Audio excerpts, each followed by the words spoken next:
Assalamualaikum warahmatullahi wabarakatuh dan salam sejahtera.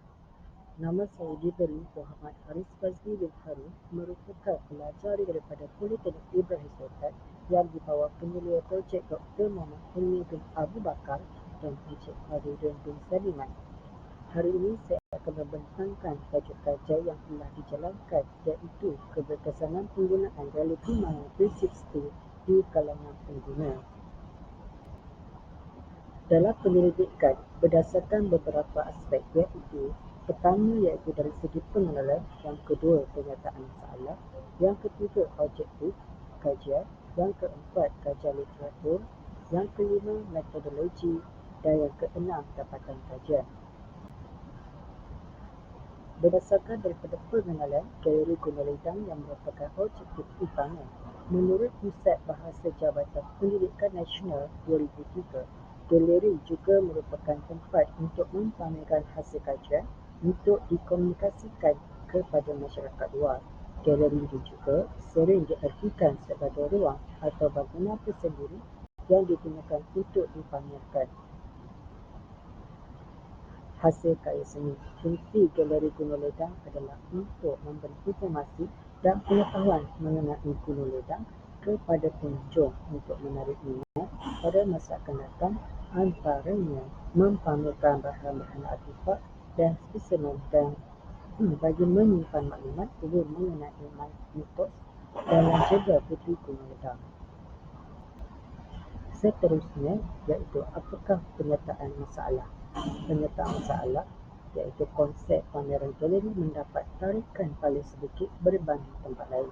Menurut La Corvino di Polis LTNO 2020, kajian ini membincangkan mengenai masalah yang dihadapi oleh Taman Negara Johor Bahru Ledang.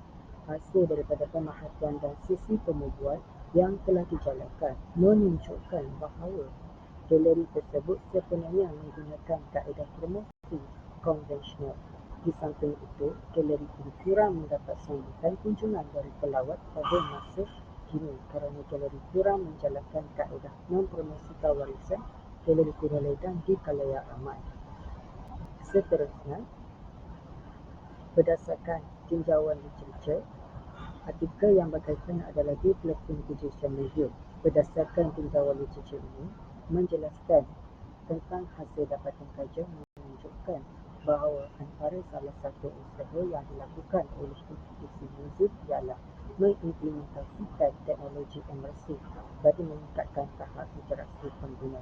Kesimpulannya, realiti maya diolah menerusi visual dan audio bagi meningkatkan penghayatan dalam merasai dan menginteraktifkan dalam dunia secara maya yang diciptakan semula dengan bantuan teknologi digital.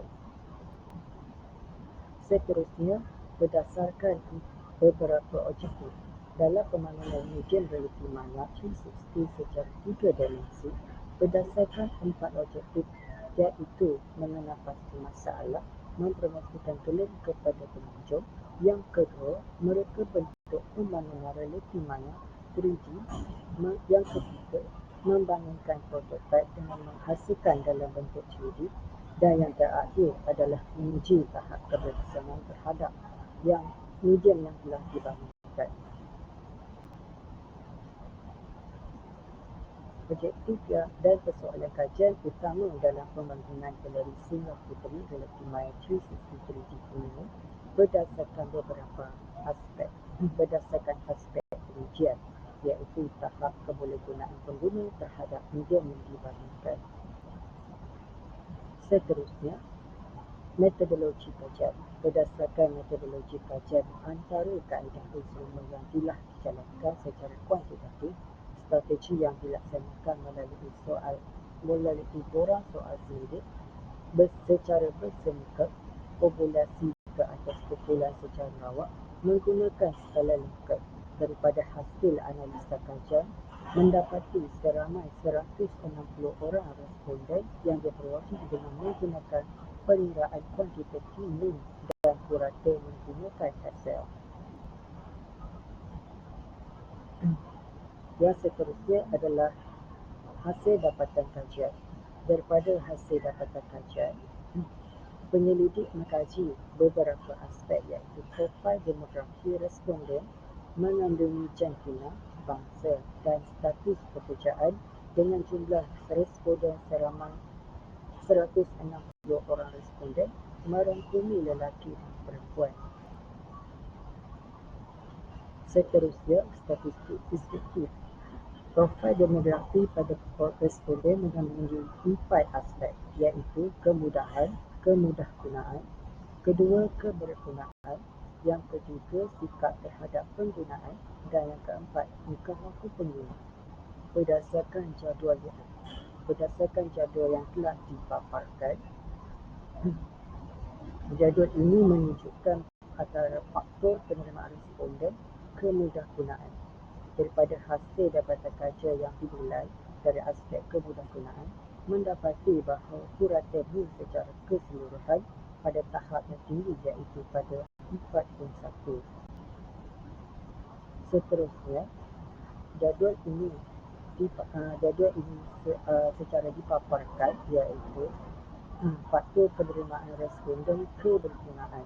Daripada hasil dapatan kajian yang dinilai dari aspek kebergunaan, mendapati bahawa puratan ini secara keseluruhannya pada tahap yang tinggi iaitu 4.2.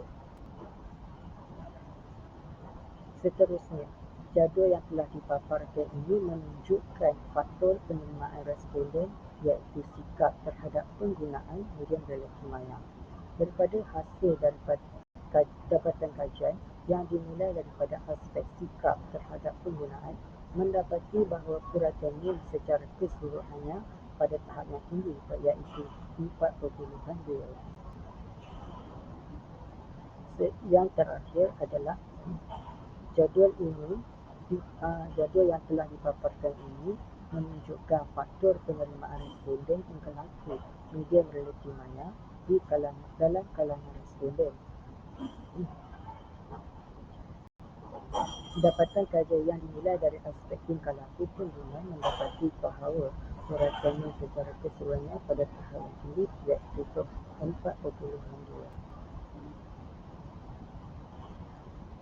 Secara natijahnya, pengujian sangat penting kerana ia boleh dilaksanakan penambahbaikan yang dilakukan ke atas medium yang dibanyakkan.